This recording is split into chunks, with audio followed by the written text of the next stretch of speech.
Okay finally जिस चीज़ का इंतज़ार था वो चीज़ हम लोग को देखने को मिल गई है। मैं बात करने जा रहा हूँ क्रिस्टोफर नोलन की अपकमिंग मूवी द ओडिसी का ऑफिशियल ट्रेलर आ चुका है। ये पिक्चर हम लोग को 17 जुलाई 2026 में देखने को मिलेगी और इस पिक्चर के लिए मैं पर्सनली बहुत ज़्यादा एक्साइटेड हूँ। और हमारे क्रिस्टोफर नोलन जो भाई साहब है ना, वो लिटरली पागल हो चुके हैं क्योंकि उन्होंने पूरी की पूरी पिक्चर इसका एक-एक सेकंड आईमैक्स से शूट किया गया है।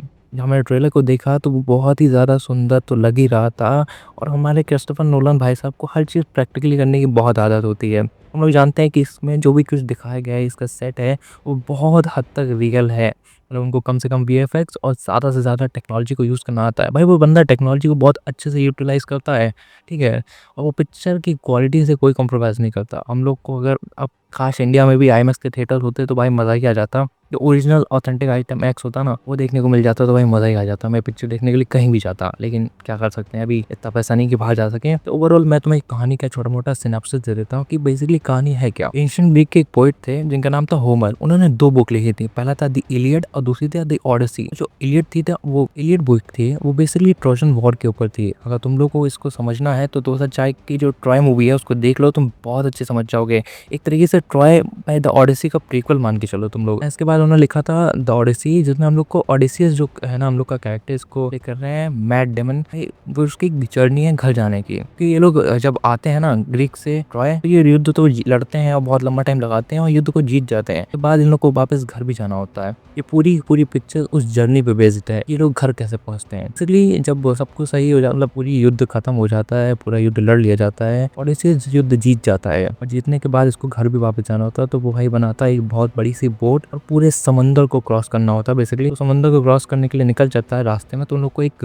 आइलैंड मिलता है। वहाँ से बहुत अजीब आवाज़ आ रही होती है, मतलब ऐसी आवाज़ जो स्वर्ग की तरह होती है। अब मैं इससे आगे कुछ नहीं बताऊंगा। पूरी की पूरी कहानी फिर वहाँ से शुरू होती है, उसकी पूरी जर्नी को दिखाया जाता है। उन्होंने स्टार कास्ट इतनी ही बेहतरीन बार रखी है भाई, क्या बताऊं मैं तुमको। मैट डेमन तो है ही है भाई, उसके बाद Tom Holland, Anne Hathaway, Robert Pattinson, Jon Bernthal, भाई एक से एक खतरनाक लोगों को भर रखा है। बेसिकली मुझे पता है कि देखो इस कहानी में हम लोग को सिर्फ ओडिसी की जर्नी तो दिखाई जाएगी, बल्कि इसके अलावा उसका बेटा है और उसकी वाइफ है और उस तरीके से वो ग्रीस में क्या कर रहे हैं या उनकी जर्नी है, उनकी लाइफ में क्या क्या हुआ, तो हम लोग को वो भी कुछ देखने को मिलेगा। ऊपर से भाई हम लोग के क्रिस्टोफर नोलन इस पिक्चर को बना रहे हैं, तो सीधा सीधा तो कुछ देखने को मिलेगा नहीं, जरूर आगे पीछे रहेगा। उनका उनका जो दिखाने का पैटर्न होता है, हम सब जानते हैं कि वो एक लाइन में तो पिक्चर को नहीं दिखाते हैं। तो इस सब का पूरा इम्पैक्ट, चीजें, क्वालिटी और इतना सब कुछ जो प्रैक्टिकल इफेक्ट में किया जाएगा, काफी कुछ देखने को मिलेगा। कई सारे कैरेक्टर्स के नाम है, तो नाम की प्रोनाउंसिएशन में मेरे से काफी ज्यादा गलती हो सकती है। ये नाम बहुत टफ है। मैं तुम लोग को नाम बताता हूँ कि कौन कौन से एक्टर के कैरेक्टर को प्ले करने वाले हैं। मैट डेमन इसमें ओडियस के कैरेक्टर को प्ले करेंगे। टॉम हॉलैंड जो कि ओडियस का बेटा बना है, इसका नाम है टेलेमेकस, मेरे प्रोनाउंसिएशन में देख लीजिएगा, उसके कैरेक्टर को प्ले करेंगे। इसके अलावा हैनी हैथवे ओडियस की वाइफ बनी है पेनेलोपी। इसके अलावा मिया गॉथ भी है इस मूवी में, जेंडिया भी है। जेंडिया बेसिकली एथना के कैरेक्टर को प्ले कर रही है। इसके अलावा स्टार कास्ट बहुत ही ज्यादा खूबसूरत है। और मैं बता दूं कि देखो ये पिक्चर मेरे को जुलाई में देखने को मिलेगी, 17 जुलाई की डेट है, लेकिन उसके जस्ट 2 हफ्ते बाद ही स्पाइडरमैन ब्रांड न्यू डे भी रिलीज होने वाली है।